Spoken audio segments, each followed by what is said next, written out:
Hello, welcome. I'm Dali, the host of the Dalitalks show, where I share my knowledge and valuable information in hopes to inspire you to reach your goals, overcome challenges, and so that you know that you're not alone. Today's guest is none other than Elena Valle. She is a proud mother, wife, aspiring actress, filmmaker, and podcaster. Elena started on a path of acting and podcasting just before her 40th birthday when she realized that while she had a blessed life, there was still longing in her heart to fulfill a dream of being on film. Since being on this journey, she has been in several commercials for companies such as LinkedIn, IBM, and the city of Concord. And she's even written and directed her own film. The Elena Out Loud podcast is a space that supports women to live a more intentional and authentic life and to follow their dreams. So without further ado, here is Elena. Welcome, Elena. Thank you so much for accepting my invitation to come on to the show. How are you doing today? Good. I'm so excited. Thanks for having me. Yeah, definitely. You're so welcome. So, Elena, will you go ahead and give us a little background story about who you are and what you're up to now? Yes. Okay. So it's, as you know, kind of been a wild ride where I have started lots of different things and tried lots of different things and haven't stuck with many things because I tried out and decided that I don't want to do that. But right now, recently, I've started acting. So I took acting classes. I started taking acting classes about a year ago, and just been in a couple films and shot my own film and commercials and things like that. So that's been really fun. It was a really dramatic pivot in my career because I had been working in government for a long time, and I just felt like I needed to do something else. So I've been doing that, and then also podcasting. So I have a podcast that I launched and started that's been really fun and interesting. I just got off an interview actually right before this call, and just really following my passion for doing creative things. So that's what I'm kind of up to now.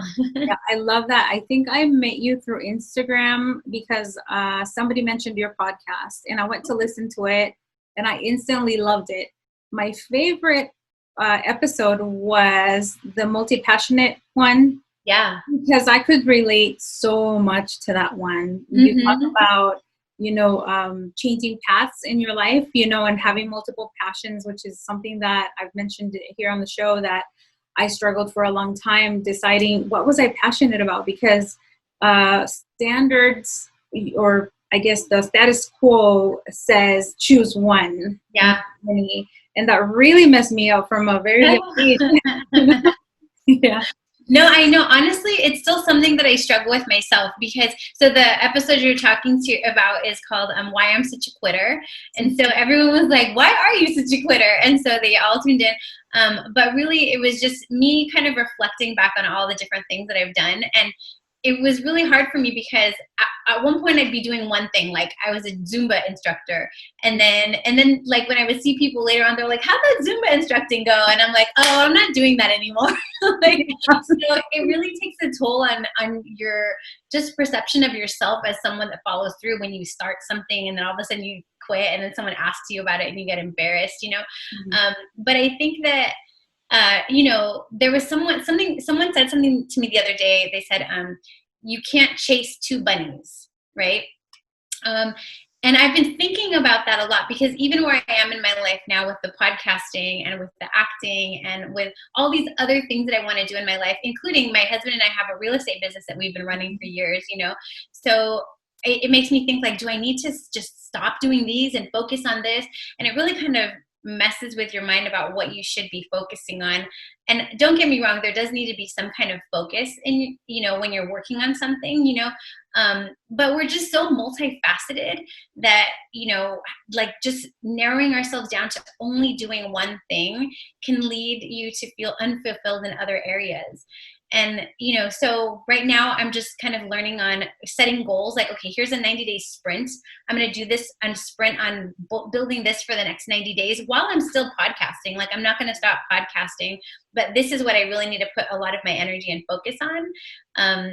And I'm still going to do the other things, and I think that sometimes, because I was recently asked, like, okay, what's your 90-day sprint going to be? This is something new for me, by the way, this 90-day sprint thing. And as I was thinking about what is my next 90-day sprint going to be, I started to feel that sense of anxiety, because I think that what happens is when we feel like we need to choose one thing or focus on something, it automatically feels like we're saying no to everything else. Yes. I feel like, well, if I focus on this, does that mean I'm never going to get to be a writer? Does that mean I'm never going to get to be a professional ice skater? You know what I mean? Like, and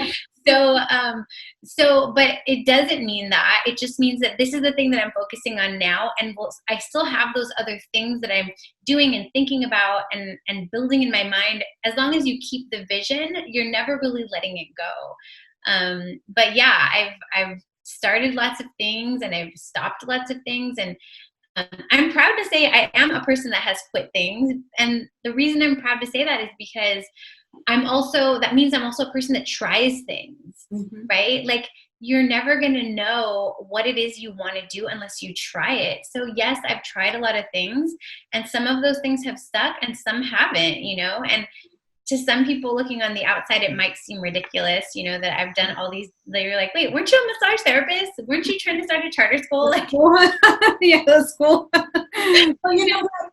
I love that about you. Okay, so let me go back a little bit because there's so much I want to say. Yeah. When I heard that, because I've always referred to myself as the half-asser. Oh, yeah, I can relate. Yeah. So I remember, I was reflecting back and I was like, oh my gosh, I've been doing some sort of business since I was like 12, maybe even younger. I don't know. But I remember selling candy and then working at a retail store and then working at swap meets and then selling candy from like, I don't know, at like 12, I got into some guy's van who was like the candy provider, and he would drive us around the neighborhood and drop us off so we could knock on doors. And like, that's crazy. I could have been so unsafe. I would never recommend that. Like the 90s, Yeah. And then, I started Mary Kay. I was a consultant. And then, I started a custom cutting board business, and then this, and like you, I'm always thinking, oh my gosh, but I want to do this too. Yeah. And I was like, but if I do that now, how will that affect the rest of what I want to do, Yeah. So you're right. You have to focus. And I think as long as we don't completely forget about all those other passions. Yeah. You've done so well because you have all of them still active. And I think of people like Warren Buffett and Ted Lukowitz, who this guy that I know, like these big business leaders, they all have dabbled into different multiple things. Yeah. So all of these big moguls, they don't just focus on one thing.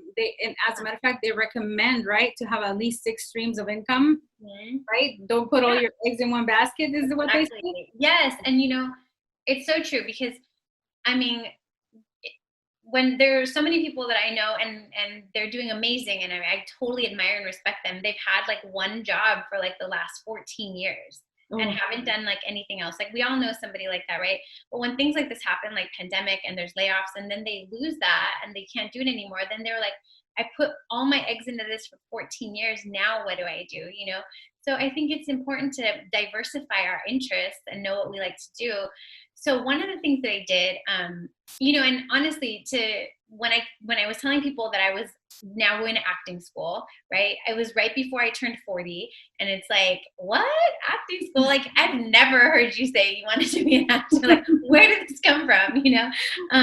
But what I did was right before I went to acting school, I remember like feeling this feeling inside of me where I was feeling like something was missing. Like there was something that I wanted to do. There was this longing that I had. And I felt really selfish and for having that feeling because at that point in my life, I had a beautiful home and a beautiful children and a beautiful partner and relationship. And I actually had a job that paid well and that I enjoyed, right? That I was like, I like doing this, but there was still something inside that was like, there's something you're missing, And I remember feeling really selfish for feeling that. So there was a lot of guilt around feeling that way. So what I did was I wrote down a piece of paper. I was like, okay, if you believe anything is possible, and I do, anything is possible. If you could believe anything is possible, and you could do anything you wanted, and you could do all of the things you wanted to do, what would they be? So I wrote down a list. It's like everything I want to be list. And it ranges from like yoga instructor to professional ice skater to Supreme Court judge. Like I wrote everything down, like like awesome. every single thing. And I watched this documentary years ago. It was like a PBS documentary, and it was this man who spent so many years as a like a police officer or something. And then finally, I think when he was 40, he was like, I want to actually be a doctor now. So he went back to school around 40 and he became a doctor. And then as he was being a doctor, he was like, he saw all these things going wrong in the medical field and pharmaceuticals. And he was like, people are being treated unfairly. So then like around 60 or 65 years old, he went back to school to become a lawyer. Mm-hmm. And then he was a successful lawyer. And I was just like, that always stuck with me, that at any point in our life, no matter where we are, we can make a change and do the things that are really calling to us. But it does take a lot of bravery, and it takes a lot of like, I don't give an F, you know what I mean? What other people think. I'm just going to go and I'm going to do what I'm going to do, because definitely you get looks and, feelings. And yeah.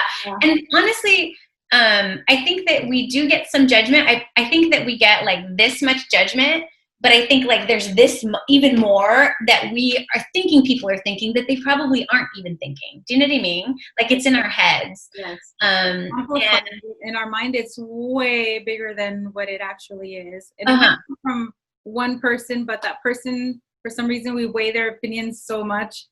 It's crazy. Yeah, exactly. Yeah. So, I think, and this is what spurred the idea for the podcast, because I'm like, I can't be the only woman that feels like this, that feels like I have a great life, things are great, but there's something else I want to do. And it doesn't go away. Like as much as I, continue on my career or whatever, there's still that one crazy thing that I want to do that I can't stop thinking about, I totally get it. That's why I fell in love with your podcast. And another thing is too, like your voice, I've told you before, because most people say, oh my gosh, I hate listening to my own voice.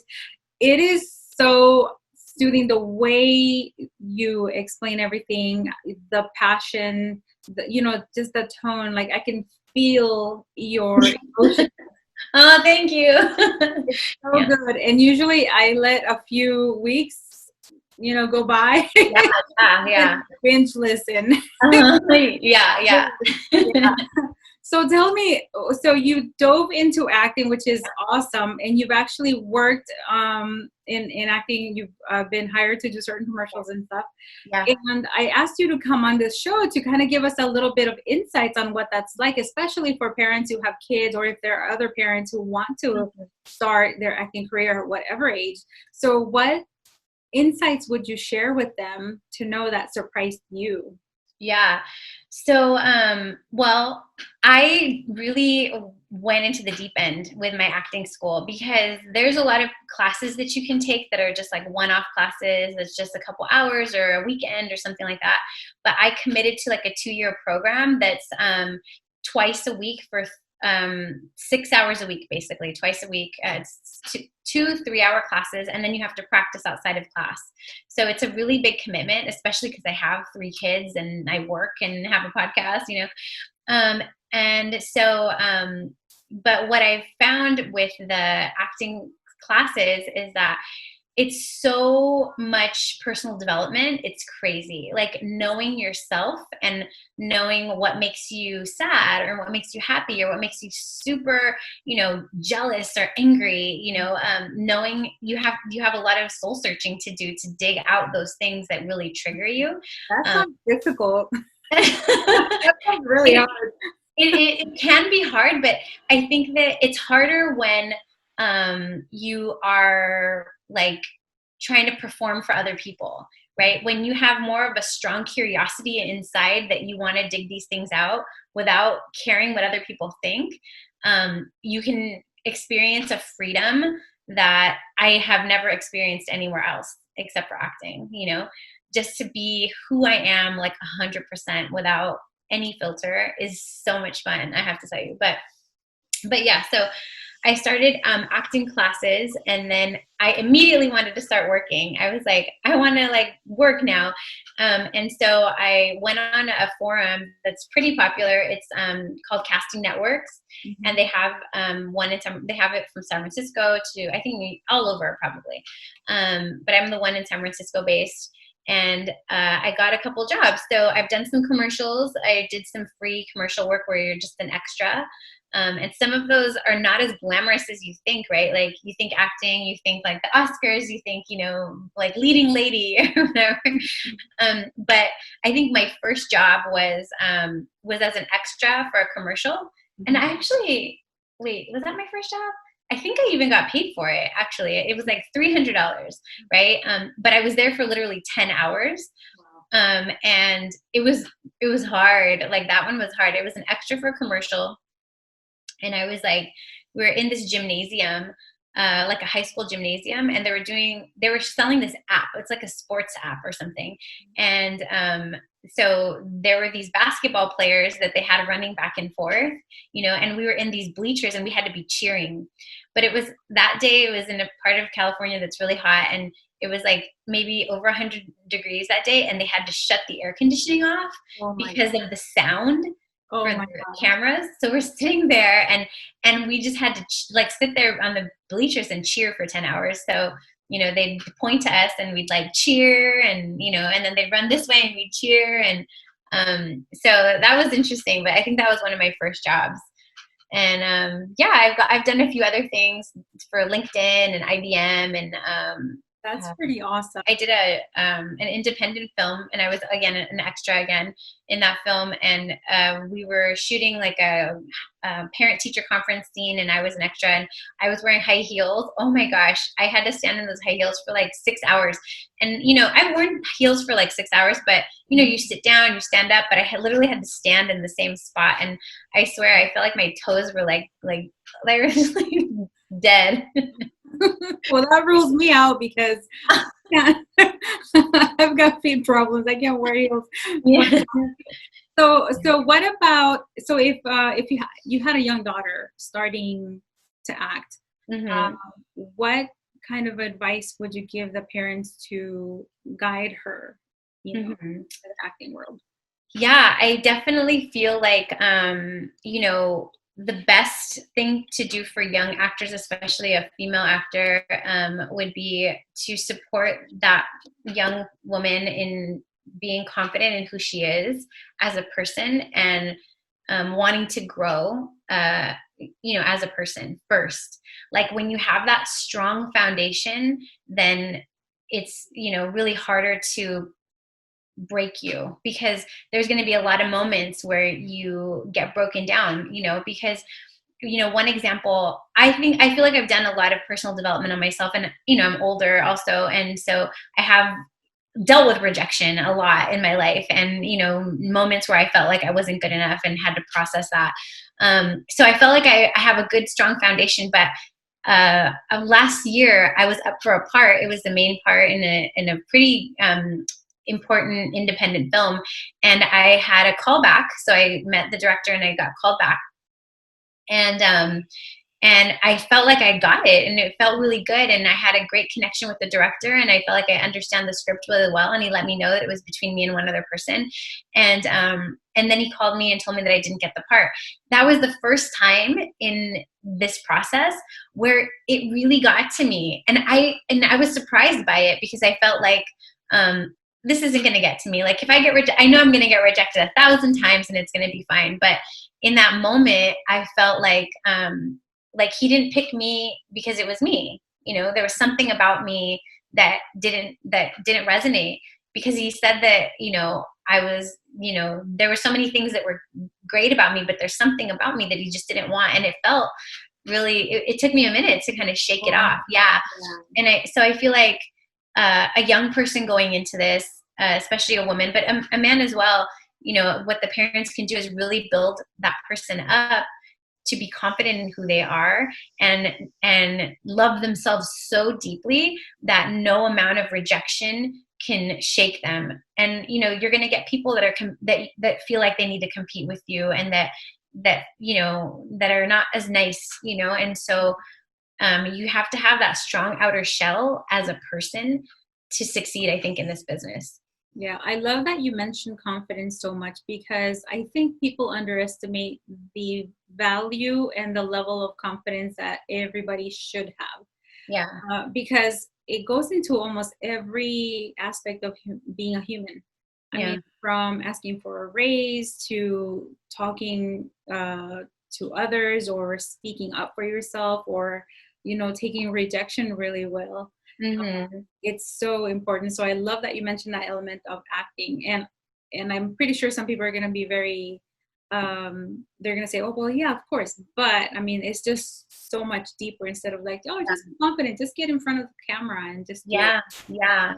And it also, like, it also just building this person up, if you're going to go into this, just really knowing who you are. Also, because there are going to be times where you might be asked to do something that you don't feel comfortable doing, or if you do this, then we can make you famous or whatever. And you really have to know when to say no. And sometimes it's really subtle. I was actually asked by somebody that was making a film.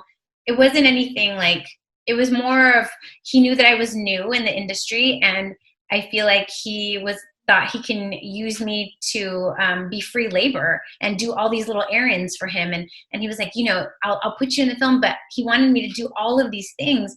And I'm like, I don't know, this just didn't feel right. It didn't feel right to me, that this is how you're saying I can come into the film, is if I like basically do all of your errands for you. You know what I mean? Like, so things like that come up, and you have to have a good intuition for what's really going on.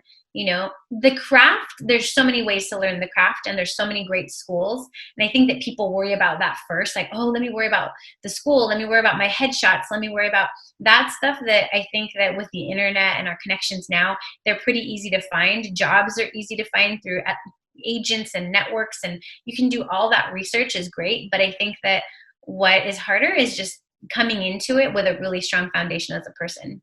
Right. Oh, that is so interesting. It reminds me of an interview I saw with J-Lo about hustlers.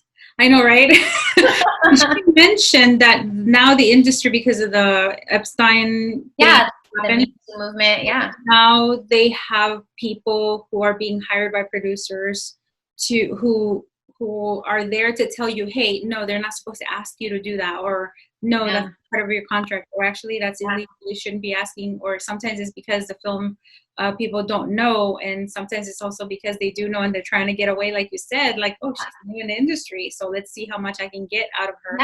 So person's there. I'm pretty sure that not every single film producer hires somebody to protect the employees, which is kind of sad, because I think now it should be a standard, right? Kind of like back in the day, cars didn't have to have windshields, but now it's a standard, because they realize, hey, people might die, Right. Same thing with that in this industry. That's really interesting. And it's that's a part that scares a lot of people, like especially being female, because we've seen everything that's been happening the last few years, stuff coming out. And I think also, like, so on a more logistical side, so there's that, right? Like protecting the person. But then on the logistical side, I would say, having a good school is important also, and that's where you're going to find really your creative family, your community of people who support you, who want to see you succeed in life, who are going to connect you to the right people. And I think for that, a lot of research should go into, and time and thought should go into that. So when I was looking at schools, I interviewed a few different schools, and I met the director. They're also interviewing you, right? Because they don't want to take students that are going to not be serious, because people put a lot of commitment into doing this. And so if they're going to take a student who's going to be late all the time, or who's not going to show up for practice, or who's going to do, then it's just going to hurt the whole team. So researching schools is important, and going with one that you feel like is gonna help you grow, not just in the craft of acting, but also has strong connections to, you know, like telling me who the good agents are, or opportunities. The school that I'm in right now, they have great opportunities, not just in teaching, but they do talent shows, and where they invite like casting directors sometimes, you know, or they have film festivals. So I was actually had a chance to make my own film and have it in a film festival. So by the time I leave the school, I have now a resume with films that I've actually been in, films that I've made, and things like that. You know, so I feel like I'm ready to go out with a resume that shows that I've been working. Okay, that's awesome. Yeah, that's something I think that is very important for people to know. You know, what can the school offer aside from teaching you how to act? I saw that with my daughter's school. She went to a school in LA, and I like that they did that, and they had a huge production at the end of the 1 year program. Where they invite. Well, actually, ours got derailed because of COVID. Yeah, so we haven't had it.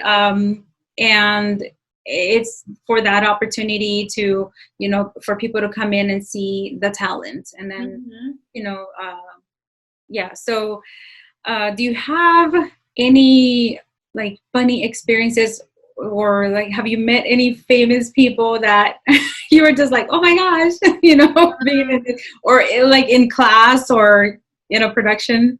Yeah, I haven't met anyone famous yet. I'm like, I would love to meet someone famous, but also, to be honest, I don't watch a whole lot of TV. So sometimes I don't know who people are. They're like, you know, this is this person. I'm like, I have no idea who you're talking about. And so, but I do, like, through my studio, we had this film festival thing happen. It was a short film festival. So he was the director of photography for the movie Game Changers. Have you seen that? No. Actually, like during my time in acting school, I've decided to transition to be vegan. So this started back in like October. And so when we had the film festival in December, the director of Game Changers was there, the director of photography.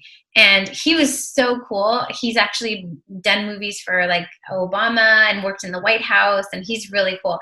But anyway, the whole movie was about being vegan and going on a plant-based diet. And I remember looking at my friend and I'm like, I think this is a sign. Like, I'm on the right track. Oh my God. But no, that's not that funny. Like, so I haven't really, I'm trying to think of something funny that's happened. It's just been a good experience doing being an actor, and, being able to make movie and have my sons see that I'm doing something that's different, and that, that's not just the normal of what people do, and that I'm following my dreams at any age, Right. Yeah. Yeah. So how about body image in the industry? Has that had any type of effect on you? Because that can be pretty intense. No, I think that whatever body images that I've ever had, like, problems or thoughts about body image, I think it stayed the same. There's always like, oh, I need to like lose a few pounds here or there, but it hasn't increased with with being in acting, but I could see how it could. But I've always had a pretty positive body image, and something that I've been for a long time working on, just being accepting and loving and graceful toward myself. But I haven't been told, I don't think that I'm far enough into my work and my experience to have no one's told me yet, like, you need to lose weight. I'm sure that day may come, if I continue on this path. Right. And that might sting. I can't lie. That'll probably be like, ouch, Yeah, especially when you don't see it coming. Yeah. But no, I haven't been told that, or it hasn't impacted me yet. Right. Yeah. Because I always think like I've heard where they say either you need to lose weight or you need to gain weight. And I've heard that having to be told to gain weight can be just as painful.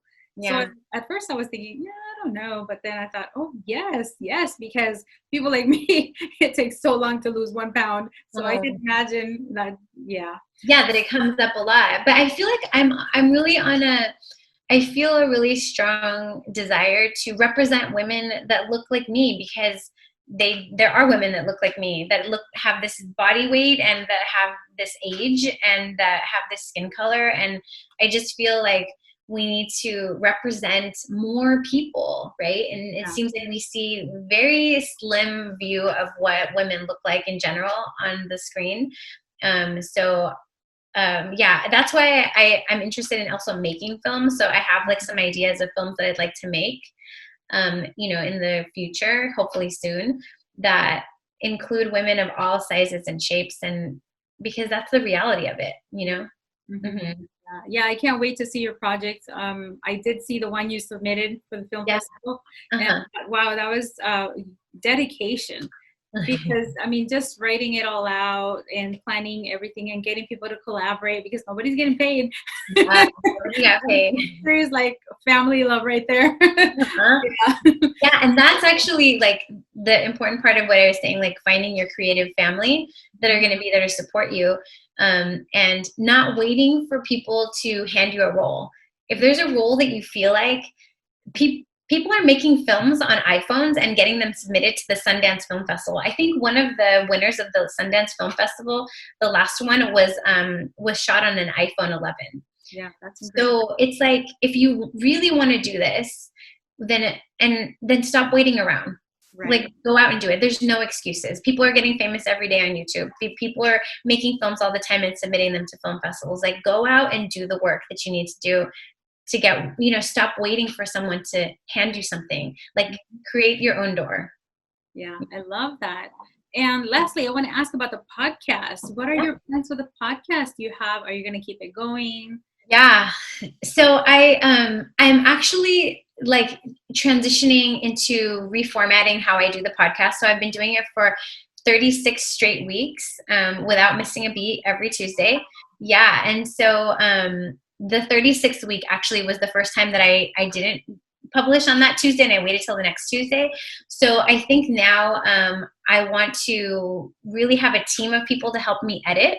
Mm-hmm. So I'm working on getting some sponsorships.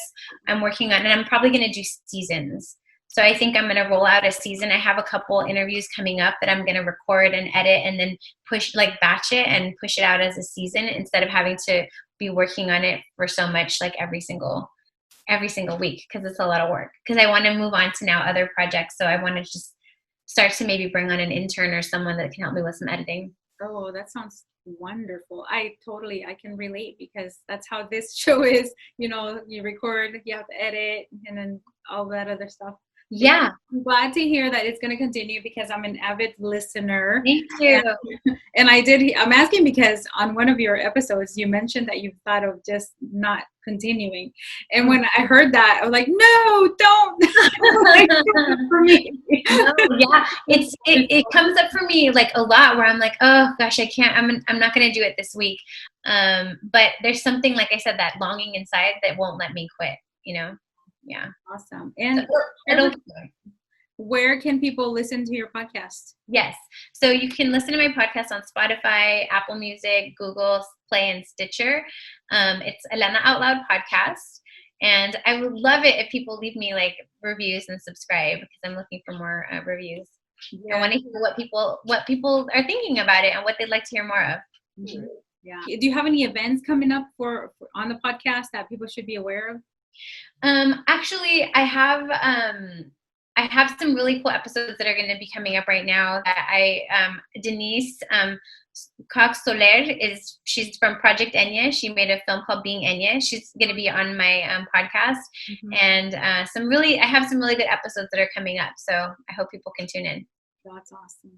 Well, Elena, this has been a really fun conversation. Thank you so much for being on the show and sharing about all of your insights and your experiences. And yeah, keep us up to date. If you have any events, just let me know, and we'll be very happy to support you here at the Dalitalks show.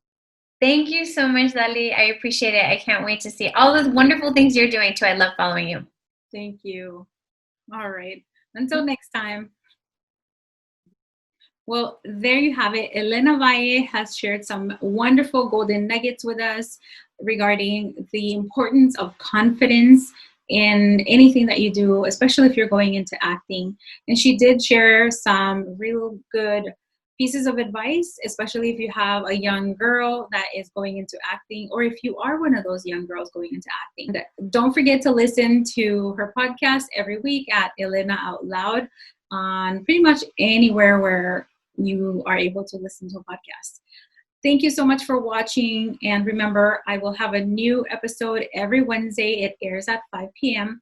And if you love this video, if you love all the interviews that I have here on YouTube, please click like, subscribe, and comment below. As always, have a wonderful evening, and I'll see you next week. Thank you for watching.